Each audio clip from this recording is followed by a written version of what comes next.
now. Oh my God, we're alive now. Now it's permanent. Anything can happen. That is true. I don't know how that's different. I don't know how that's any different from before. Oh, Even dramatic piano can happen. that damn piano. I'm just going to leave it on the whole time this time. Welcome to the Good Games Podcast. Are you doing the intro now? That was just my rendition of it. Oh, okay. I don't know. You can take the intro. No, you got to do the intro, man. All right. Well, kill the sad piano. All right. Okay. All right. Because this is happy piano.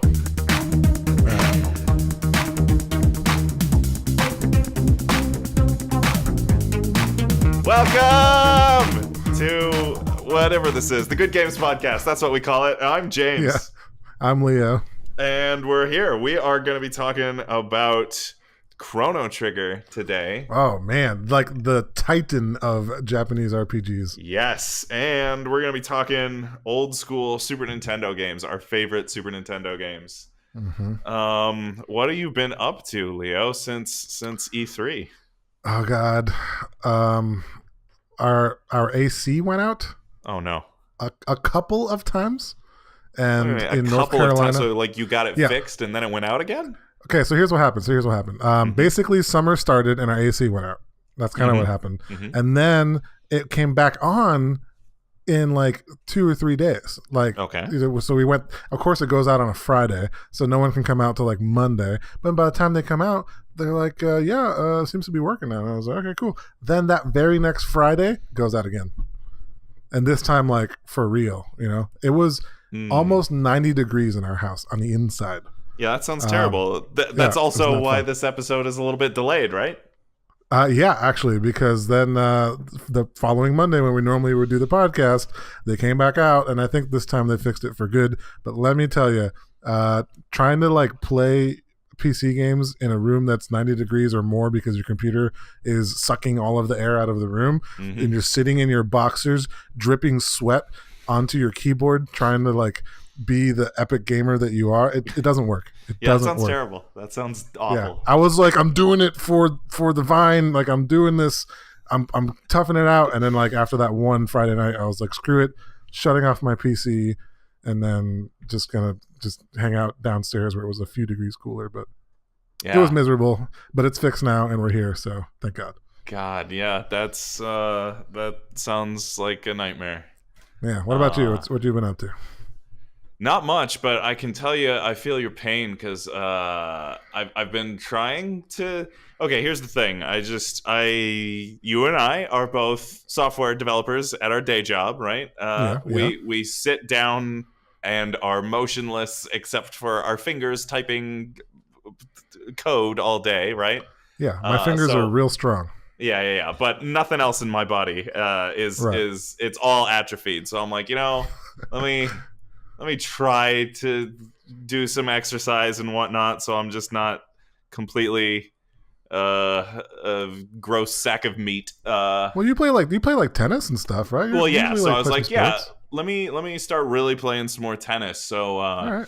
I started taking lessons again with one of my friends. Then we started we did some doubles with one of the people in our class, and then my friend and his wife started playing. Except I ran into the same problem you ran into. That it's summertime, and summertime means it's hot. It's very hot out. Yeah, I think I almost died last week. It was I don't know, it was 90 something, and we were out playing tennis. And see, the problem with me is that I'm like, I'm really competitive, and I just get in the zone, and I just kind of block everything else out. So we were just running around playing tennis, just working hard, and at the end of the game, like, all that adrenaline just leaves your body, and I'm just like, oh my God, I think I might die. Yeah, it's bad. Funny. Summer is the worst, especially summer in Florida, but also summer without air conditioning. Yeah. Heat is bad is the is what I'm taking away from this. What's not bad though? What's not bad? What? Video games, specifically Chrono Trigger. Yeah, I agree. That's not a bad game. Now, you recently played Chrono Trigger for the first time, right? Okay, well, that's not entirely accurate. Okay. Played Chrono Trigger for like the fifth time, Oh, but okay. I only recently actually played it like all the way through for the first Okay. time, like last Ah. year.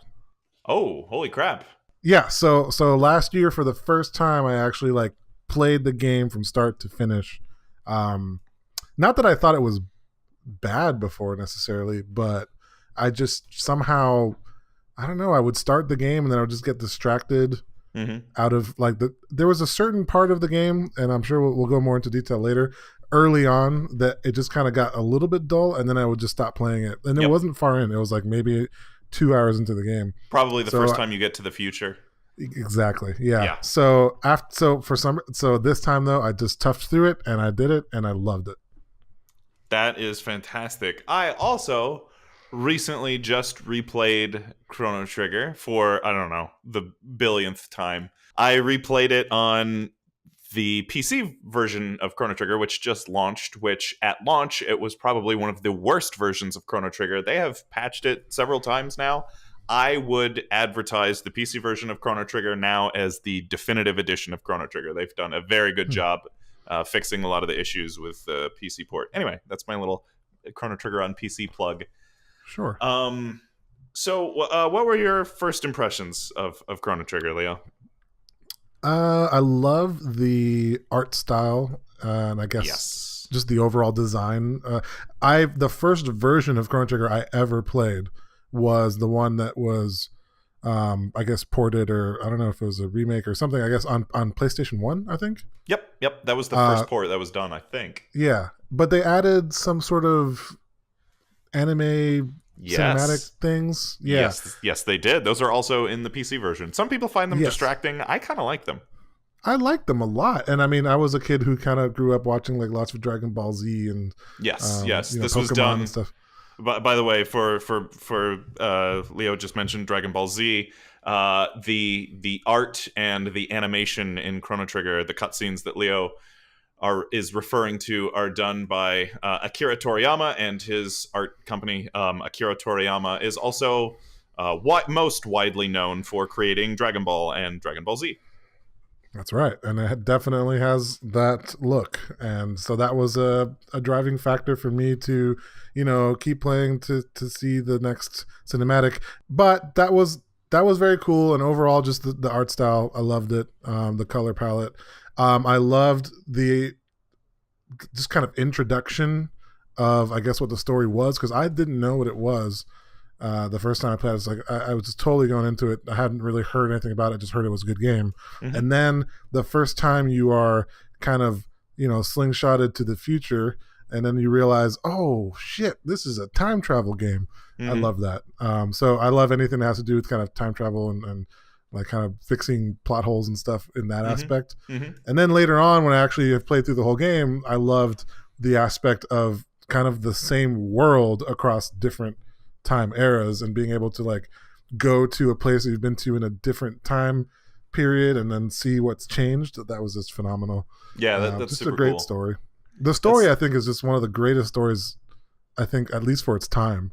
Yeah, that was really the driving factor for me. I think one of the things that's really cool about that is like a lot of time travel games are like, oh well, okay, so I'll take Ocarina of Time as an example. So like Sure. the gap in Ocarina of Time is like 7 years or something. A lot of time travel games are 10 years, 20 years, 30 years. Chrono Trigger is like tens of thousands of years time travel. So like you really get a feel. Right. So you go to like prehistory with dinosaurs and whatnot, all like to what they call the medieval era. Then there's like this like futuristic sort of like dystopian era where everything is all destroyed. You really get a feel for like how the world changes over tens of thousands of years. It's cool. It's cool. Yeah. Yeah. Okay, so in a lot of JRPGs, you have like an overarching story where each event is a launching point for the next event, and scenes just kind of move from one to the next, right?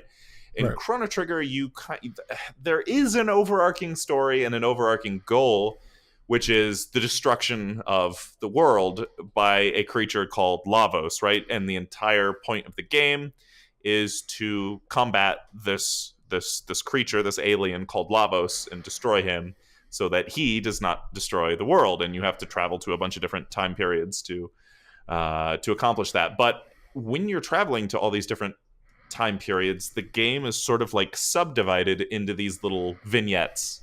So, like, Mhm. one of the first vignettes you encounter is at the beginning of the game. You go to the fair. You meet a girl at the fair who has a necklace. The necklace opens this portal to another time. You go to the other time. You realize that this girl is going to die because her ancestor gets kidnapped. So you have to go rescue her ancestor in the past to make sure this girl doesn't die in the future. And the game just has all tons and tons and tons of these little vignettes, which I think, like, the vignettes, like at the vignettes in a vacuum, like by themselves, I think are really really cool. I liked all the little sub stories. I don't know how well they serve the story, like the big overarching story as a whole, though. Like, I think a lot of the times you kind of get lost uh, in what you're doing in these vignettes and why Right. you're doing it and like how that impacts the greater story.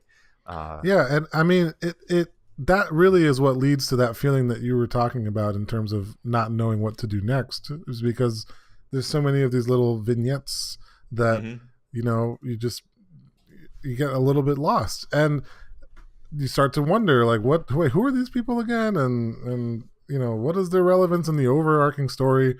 And then I guess, though, I think that those subplots are really more of they're really there just to facilitate their multiple ending experience that they've put into the game, because Okay. you can defeat Lavos at any time. hmm I think so. You can really, I don't know how that works. Like, You you I can fight Lavos as soon as you get to the end of time. I think I'm pretty sure. which is pretty early on. Like, I Yeah. mean, if you consider everything else that you can do, all Yeah. the other vignettes and sub hmm stories you can complete beforehand. hmm So I think they're really only there as a mechanism for how to determine which ending to give you. That's what it feels like. Okay. So that almost feels kind of cheap, in the sense of, like, the only reason you're doing all these sub stories, and they're all admittedly pretty, like, kind of fun, not all of them, but hmm they have their own sort of story package in them, and it feels cool to do them. But they are kind of segregated, and they just feel like little achievements that you have to check a box to get the best ending in the game for. That's kind of where I'm at. Yeah. Yeah, that's fair. I think that's fair. I do. I like the way this game, especially within those vignettes, the way it exercises the tone of the story. So I mean, like the game never gets too overly dramatic, which I think is what a lot of the Final Fantasy, especially the later Final Fantasy games, get guilty of. Yeah, that's true. Especially the newer ones, just get Yeah. like super, super, super dramatic.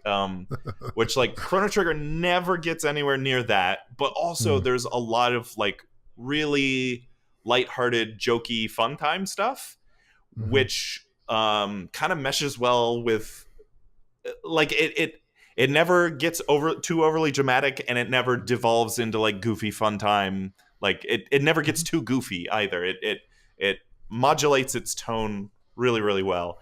um so one of the things, I'm surprised you didn't mention this in uh, your first impressions of Chrono Trigger, because one of the things that most people will bring up when they discuss Chrono Trigger is, oh my god, there's no random battles, right? That's true. Yes, that was also a key thing for me.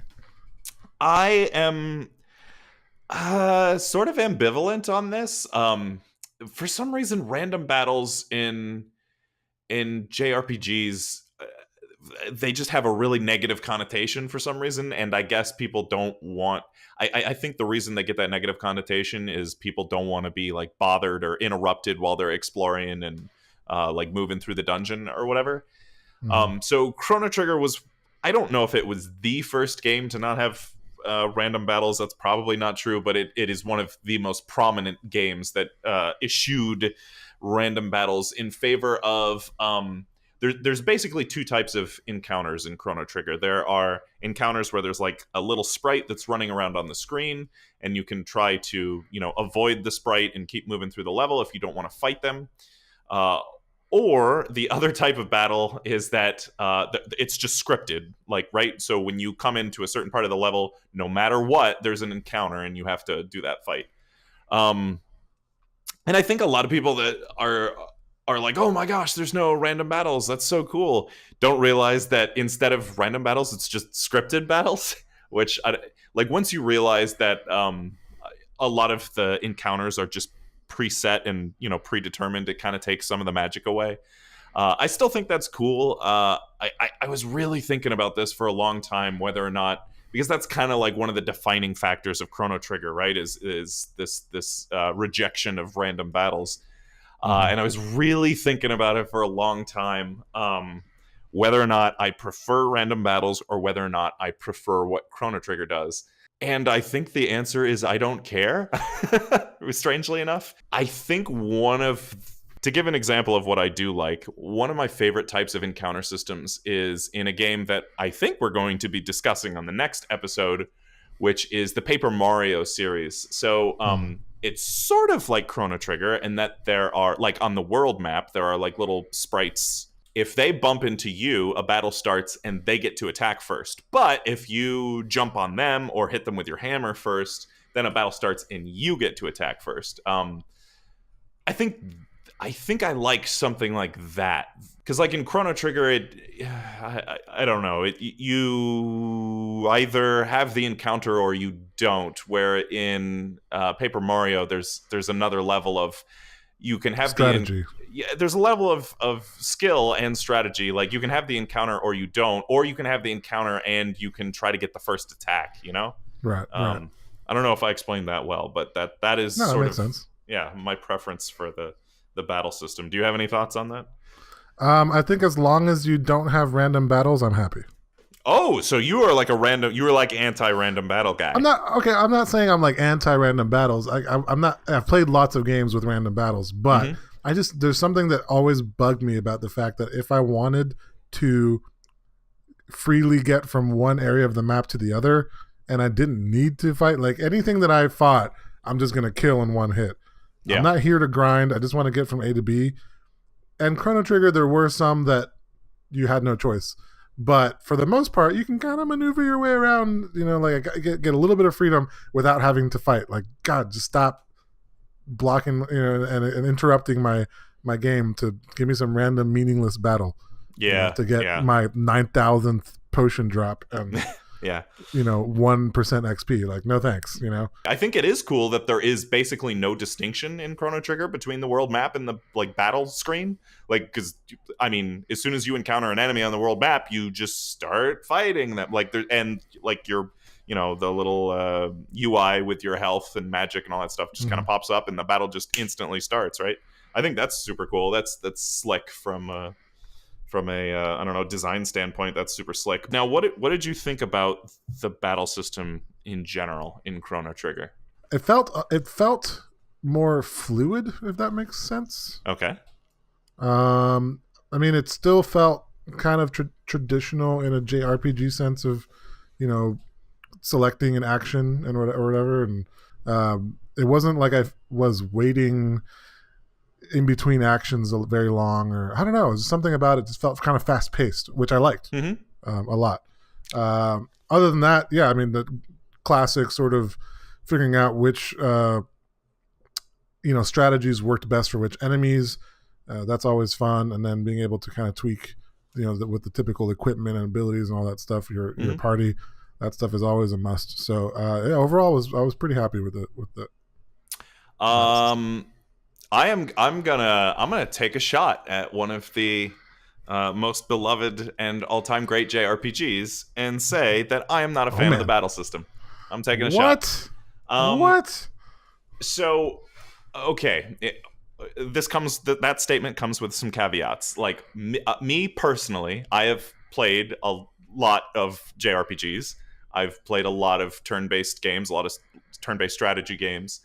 The battle system in Chrono Trigger came off to me personally as something that is very, very simple.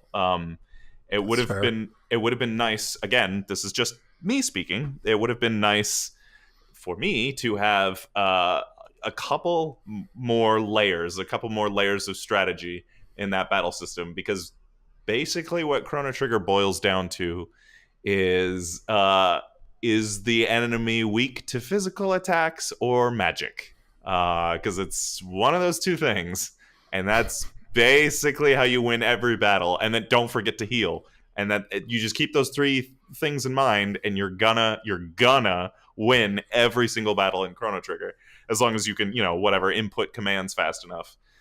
I would have liked to have seen some more strategic depth in the battle system. That would have been a little more satisfying for me personally. Now, the flip side of that is, because the battle system is so simple, I think Chrono Trigger makes a great entry point for people who are not familiar with JRPGs, who have not played a ton of these types of games.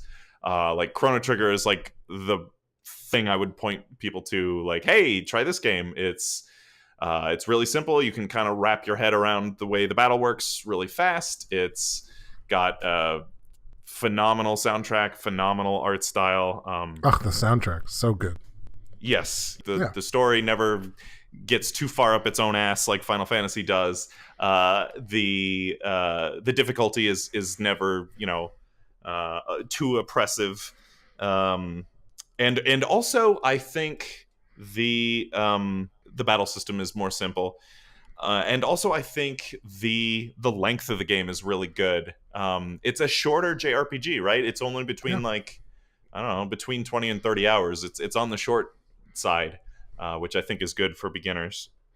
Yeah, I think Chrono Trigger at its best is a whole experience that doesn't go too deep in any way. It's just a good package. It's just it's overall, it's just what you would call a good JRPG. It's just a classic, and none of its features are particularly deep in any way. There's no particularly deep, complex battle system or particularly deep, story tying stuff. Yeah, it's just the package as a whole is just a strong classic JRPG. That's just kind of fun all around. But I think that, like you said, there's other games you could probably look for that do some parts of it better. So yeah, the only other thing I wanted to comment on was the game soundtrack, because it's good. It's so good. It's pretty good. It's pretty good. No, I mean, it's very good. It's very good. I think this would be. I mean, this is not the show where we're doing it, but I think if we did a top 5 soundtracks, Chrono Trigger would be in there. Yeah. Oh yeah, sure. Phenomenal soundtrack. This was the first soundtrack ever worked on by composer Yasunori Mitsuda, which blows my mind that this was like the first. His very first. This is the first time he's ever stepped up to the plate and hits hits the biggest home run like ever. Like, how did he do it? Like, it's crazy. Wouldn't it be funny if you said he stepped up to the plate and I was like, touchdown? Yes, stepped up to the plate and he had a big old touchdown. Because that's how well I know my sports. Yes. Big old goal. Just to hit that ball right in the goal. You know what? Actually, I think during this section, as we talk about the soundtrack, you should definitely interject with a little bit of the, maybe the prelude or something. I will say this. If you're not even interested, if you've listened this far and you're not even interested in playing this game, If you haven't heard the soundtrack, do yourself a favor and go listen to the soundtrack. Here, I'll insert some samples right here. Whoa, samples.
That was some amazing music we just heard.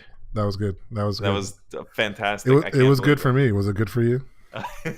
Yes.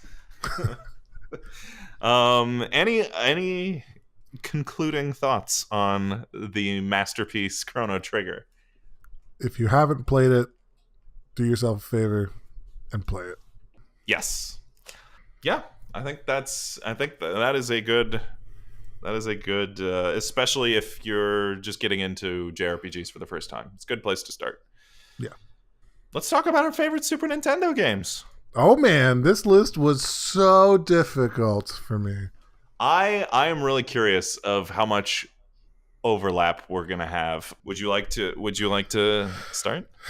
Sure, I will do the honors. Go ahead.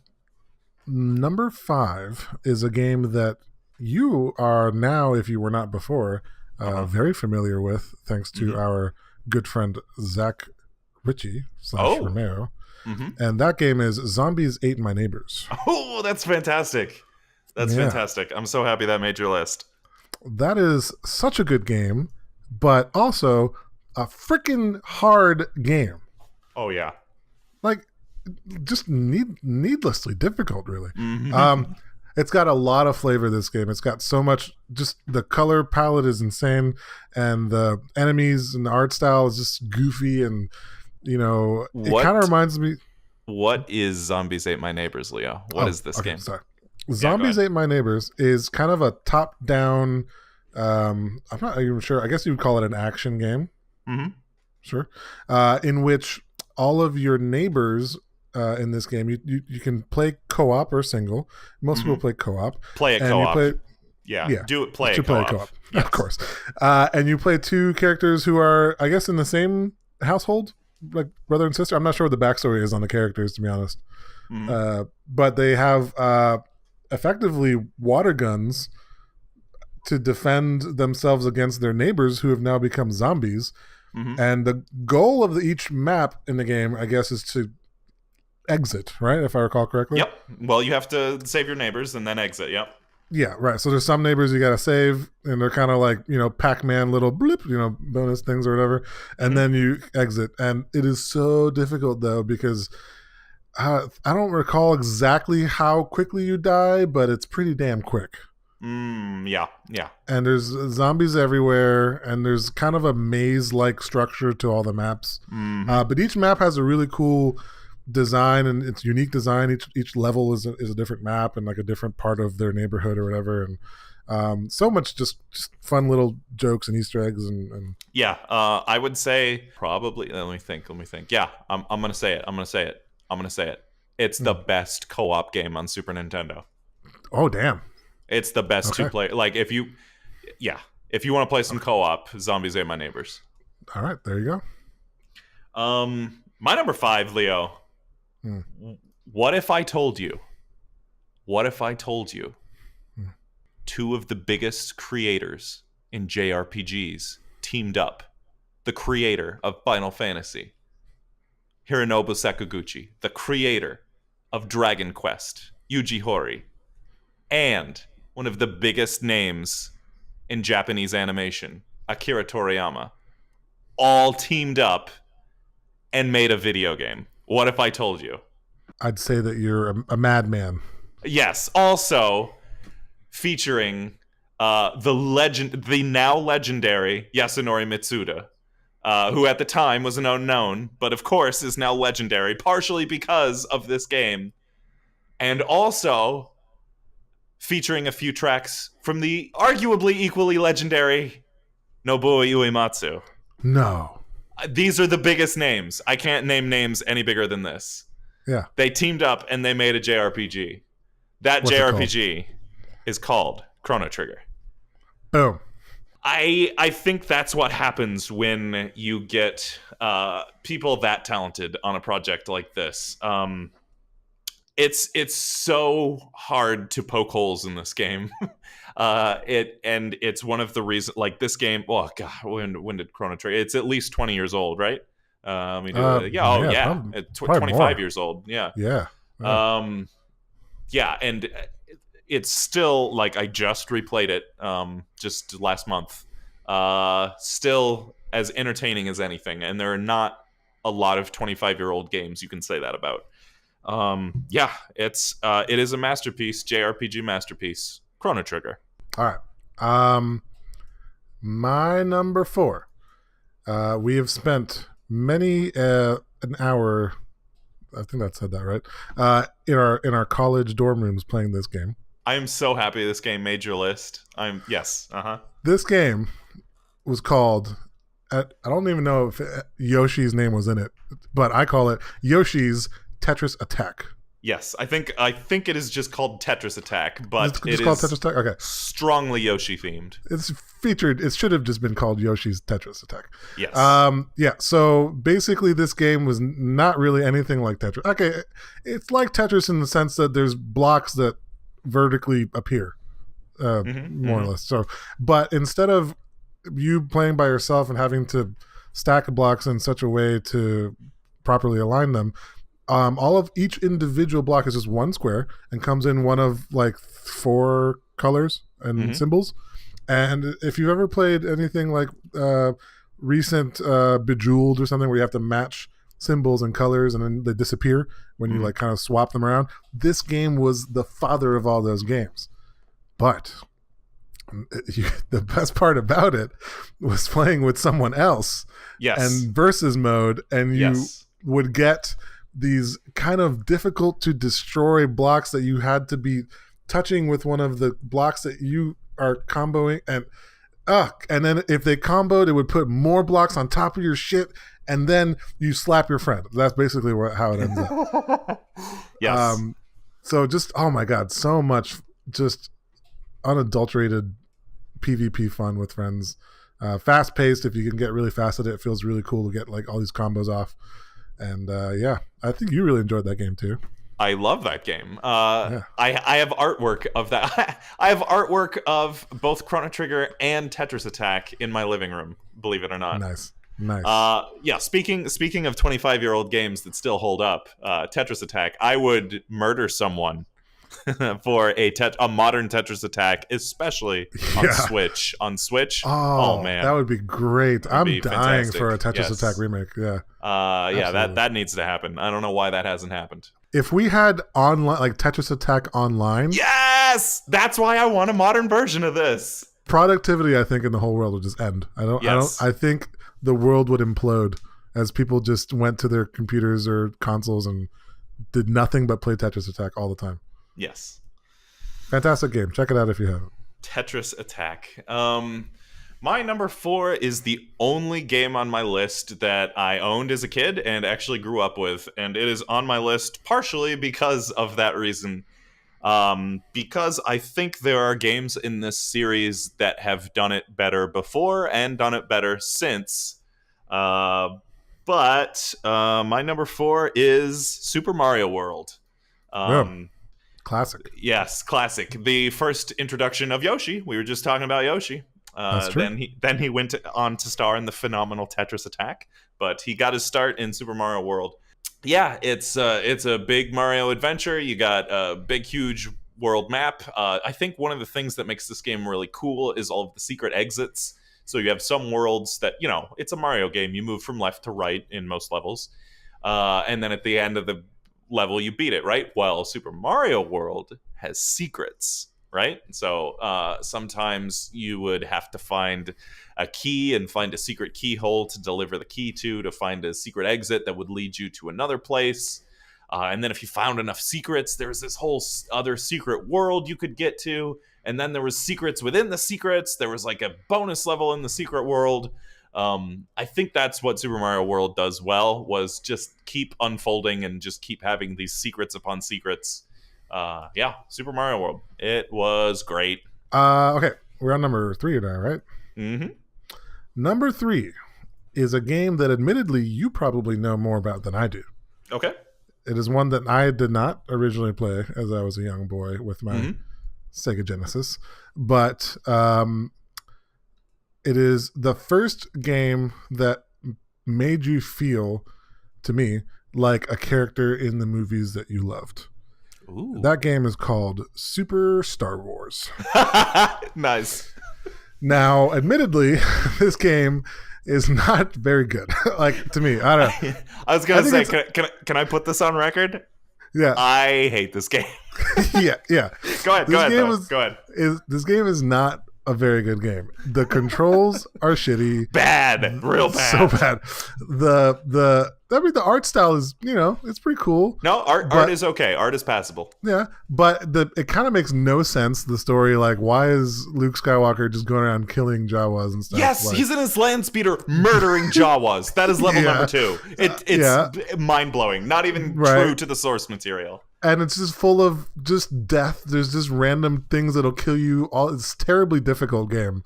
The level design is atrocious. Just things will just pop up and murder you for no reason. So bad. However, that being said, the joy I felt in being able to just be Luke Skywalker and, like, shoot my blaster and twirl around a lightsaber and stuff, that was worth it. And it was Yeah, as a kid, you can't understate that. Like, right? Like, if you want to, like, be in the movie and play out your fantasy, like, where else are you going to do that? Like, even if the game is bad, you have Super Star Wars. Yeah, it's the same reason we're not talking about Sega Genesis, but if we were, The Lion King would be on my list, because that game was terribly, terribly difficult, but you got to be, like, in the game, like you were Simba, you know? So same thing here. It was, like, one of the first games that I really remember being able to take movie heroes and be them, which other genres did very famously later on too, like Lord of the Rings games and other Star Wars games, and etc. But as bad as that game really has aged, it kind of holds a special place in my heart as number 3. My number 3 is, so Nintendo is really good at making games, but they're really good at just making a new type of game, just defining a genre, right? Like, there was no such thing as, like, games like Super Mario until Super Mario Brothers came along. There was nothing like... They're innovators. Yes, they're innovators. There's nothing like Zelda until Zelda came along. Like, I think, like, more recently, there's nothing like Super Smash Brothers until Super Smash Brothers. There was absolutely nothing like Super Metroid until Super Metroid came along. Now there are tons of, like, famous Metroid-like games, yes, right? Yeah. Now there are tons and tons and tons and tons of them, all emulating, all trying to be like the very first one, Super Metroid, right? And famously, Castlevania altered its formula to be more like Super Metroid. Just everyone wants to be like this game, and I think that's why this game is so great. There's just nothing else like it. It's not a platformer. It's not a shoot 'em up. It's not an exploration game. It's not a puzzle solving game. But it has elements of all of these things, and they all just kind of morph together to make this brand new thing called Super Metroid, or Metroidvanias, whatever you want to call it. And I think one of the other things this game does really well is atmosphere. It is hard I would say it is really hard to legitimately be unnerving or creepy or disturbing on like older hardware, just because you're limited in what you can display graphically, you're limited in what you can, play musically or sound effects. Super Metroid does atmosphere. Like, go play some Super Metroid. Play it at night, play it with the lights out. Like, if you're not a little bit creeped out, I don't know what to tell you, man. It does that really well. Just the low synthy bass of the music. Oh God, I can. Man, you're creeping Yeah, me out just talking about it. yeah. It's a fantastic game. Just great exploration. Great. I don't know. It's a classic. Super Metroid.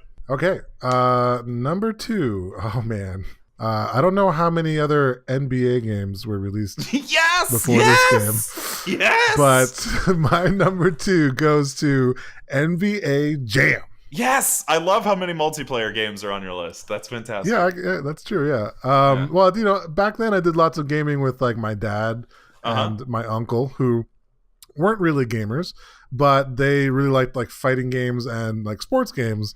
And when we started playing NBA Jam, man, oh man, did we lose hours in this game. Yes. NBA Jam is the NBA game that is ridiculous.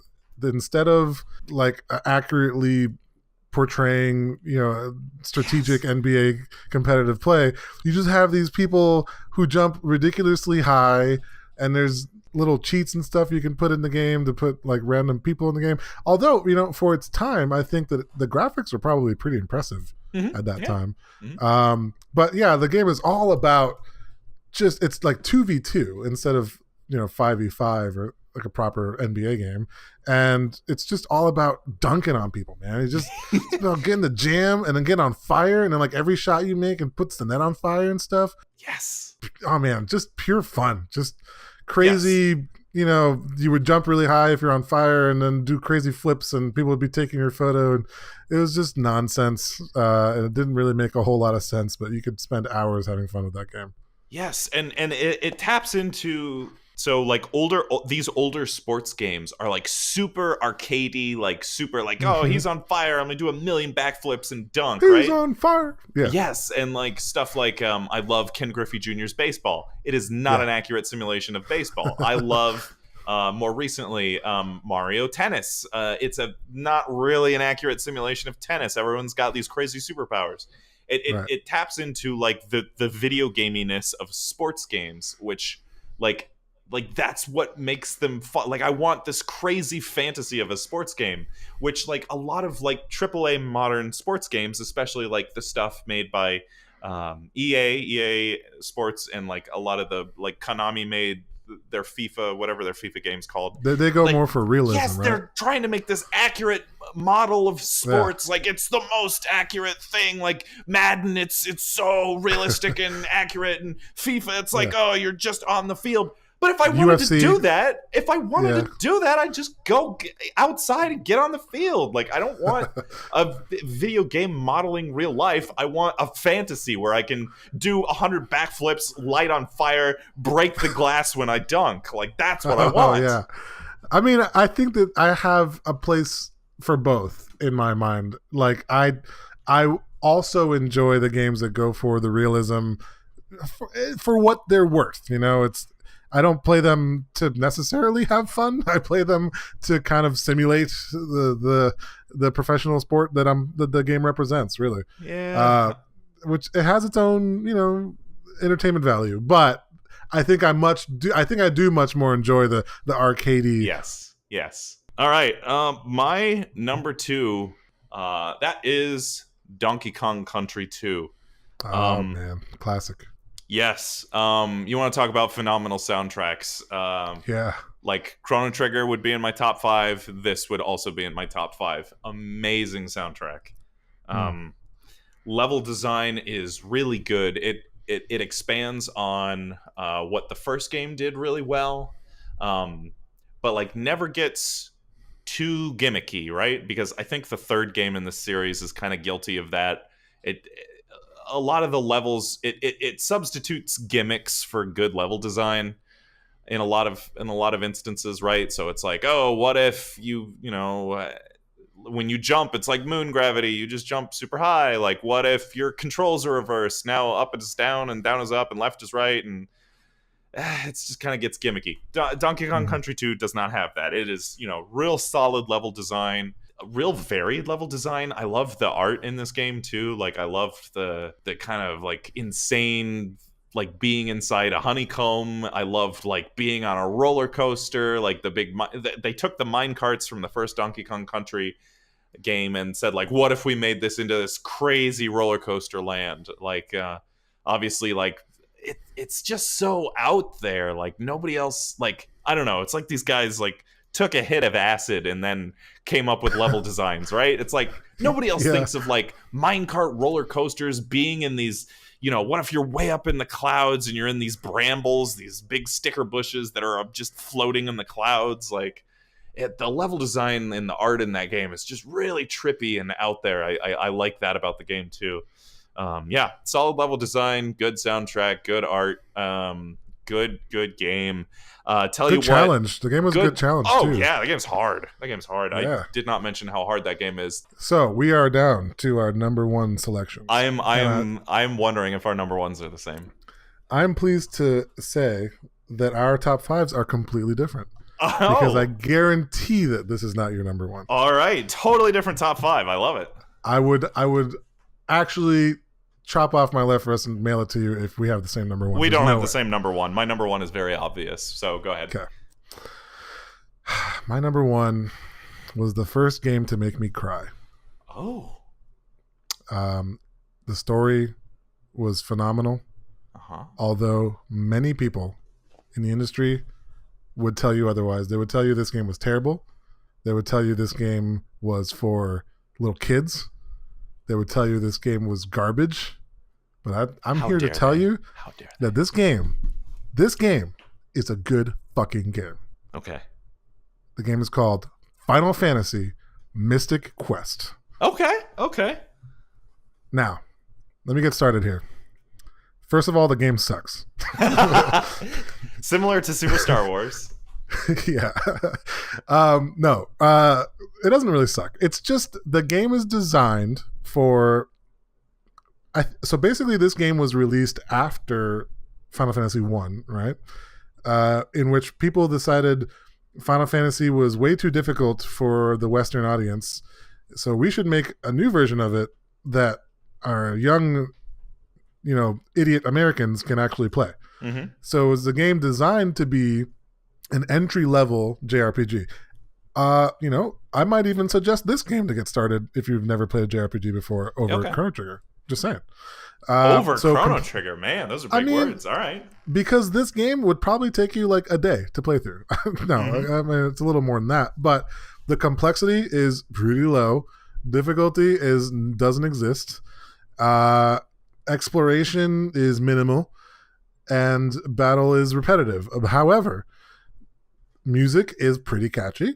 Graphics are really impressive. The music is ultra catchy. Like, it's a Final Fantasy game, not done by Uematsu, but it's got this like rockin', like electric guitar, just crazy drums, jamming soundtrack.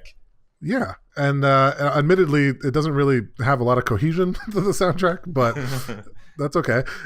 It's still all is pretty good. And then like graphically, I remember like the enemies would all like you could see like damage done to them over time and stuff, and the story is simple, but when you go through the whole thing, the whole experience, especially as a young lad, it touches you, man. At the end, when that boat sails away on the water, oh man, it strikes a chord, man. Oh.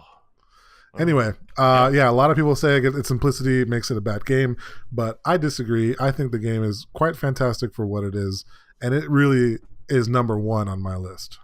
Wow, the best, Leo's favorite Super Nintendo game, Final Fantasy Mystic Quest. Like if you handed me a Super Nintendo and said play any game you want right now, I would pop in Mystic Quest for sure.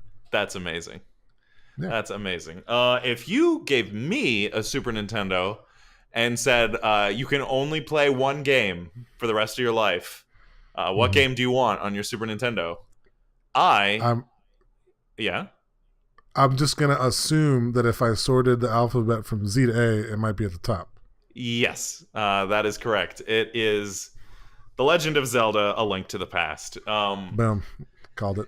Yeah, you can go back and listen to our top 5 Zelda games show to get some more thoughts on A Link to the Past. But as I said on that show, it is the game that really solidified before Breath of the Wild threw everything out the window.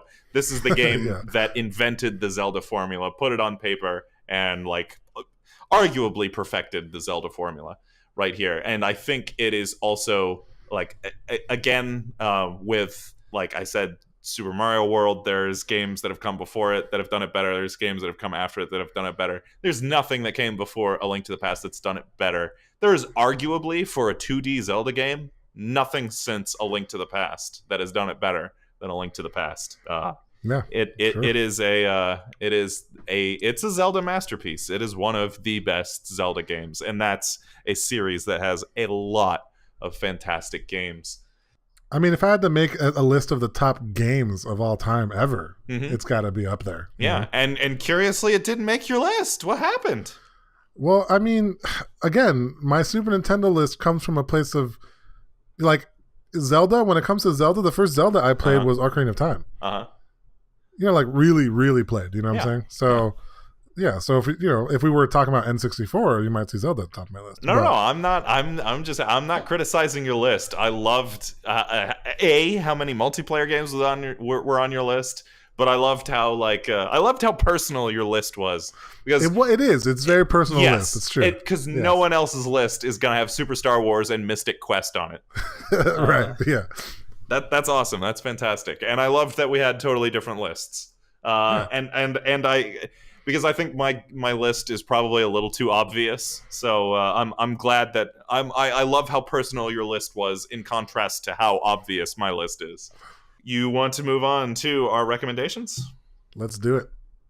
I'll go first. I mentioned just a second ago that Games Done Quick is going on this week, and hopefully will still be going on by the time I get this episode posted, hopefully. But even if you are listening to this recording at a later date, you should go back and watch the videos on demand. They'll be on YouTube, they'll be on Twitch from the Games Done Quick stream this week. It has been a very good stream, a lot of super impressive stuff. Specifically, just before recording this episode, I was watching a Legend of Zelda 4 Swords Adventures speed run. The guy, Really? this is a game I've never seen. I've watched a lot of speed runs, and this is a game I've never seen speed run before. This game is so impressive to watch done quickly, because you can, switch between all of the various links really quickly to like move around the level really, really fast, but also is doing these crazy glitches. If you've never watched, maybe you're not even aware of what I'm talking about. So Games Done Quick is a biannual speed run marathon. So speed runs being where somebody plays a video game and just tries to beat it, finish it as fast as possible. That's a speed run. This is a speed run marathon, so it is just video game after video game after video game, all for a week, for 24/7, for a whole week. Just a lineup of the very best speedrunners in the world. A lot of these guys are number 1, number 2, number 3, top 5 in their respective games, playing these games as fast as possible. So you're seeing the most talented people play these various games at any given time. So if you've ever wanted to see the best, I don't know, Metal Gear player in the world play a Metal Gear Solid, that's what Games Done Quick is. It's also for a fantastic cause. This is a charity marathon, so you can, while they're playing video games, you can donate money, which goes to, I think this one is going to Doctors Without Borders, I think, which is a good charity. There is also, if you like nerdy t-shirts, you can go to the Yeti, YETEE.com, and buy some Games Done Quick nerdy t-shirts, and all of that money will go to the charity as well, or at least some of that money goes to the charity, maybe not all of that money. But it's for a really great cause, and it's speedrunning, which is really entertaining to me. So yeah, Games Done Quick. Cool. Yeah, a very weird phenomenon as a viewer who has probably never beaten like most of the games that they play through, and they're beating them in like a few minutes. Yeah, incredibly impressive. You cannot understate how impressive a lot of these gamers are playing these games. Very, very impressive. You can't underestimate how impressed you are by how much hours they must have wasted. Yes. Just daily trying to figure out all the glitches to get through these games so quickly. It's amazing. It's amazing. My recommendation, is it what did we use in the past? Endorsement, recommendation, whatever. Endorsement. Yeah. My endorsement this week is, recently I have kind of started changing my lifestyle a little bit. Oh. And I'm halfway through my 29th year of age. Uh-huh. I guess it would be my 30th year. I'm 29 years old, and I'm turning 30 in 6 months. And I'm coming to terms with that. And I mean, it's not really that big of a deal, but I just overall feels like I should be old. I should be more responsible in a lot of ways. Okay. And to that end, the last couple of weeks, the last week and a half or so, I've been getting up early. Ooh. Which is unusual for me, as I really enjoy my sleep. Yeah, you're not a morning person. Not an early riser, but I'm going to endorse getting up early, because let me tell you, at least try it every once in a while. Like, if you're the kind of person like me who enjoys sleeping in, and even for work, I would just get up at like 8:15 or something, which is pretty late for most people in the morning.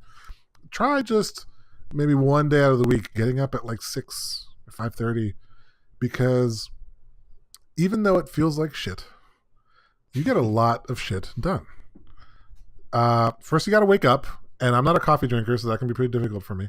But once you do, you just find yourself with like extra hours that you don't normally have.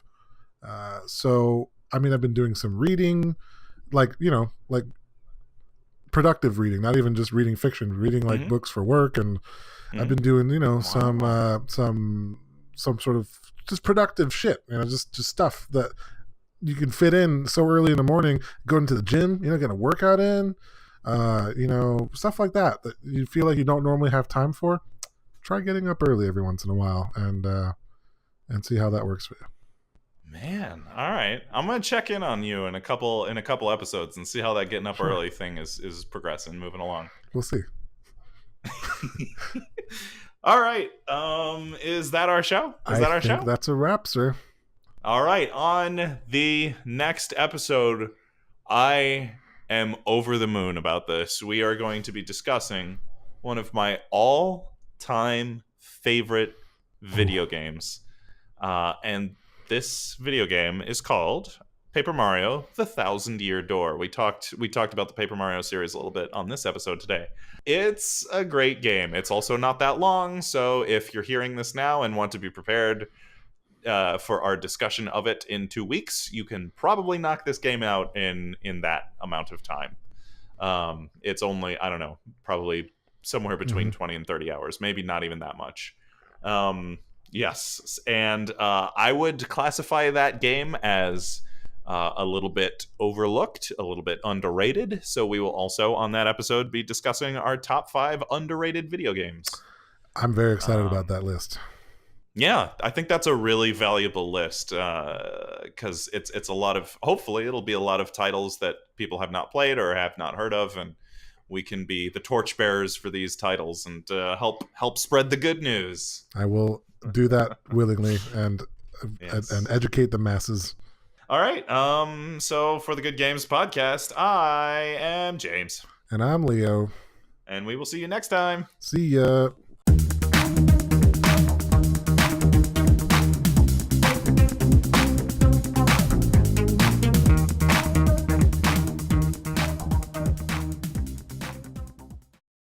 Oh, what the heck? Did you hear that? What? Did I hear what? My phone like made a noise. I did not hear that. Okay, that's on silent now. Oh, you know what? Let me put mine on silent also. That's a good idea. Yeah, it's There we go. Professionalism. All right. right. Yeah.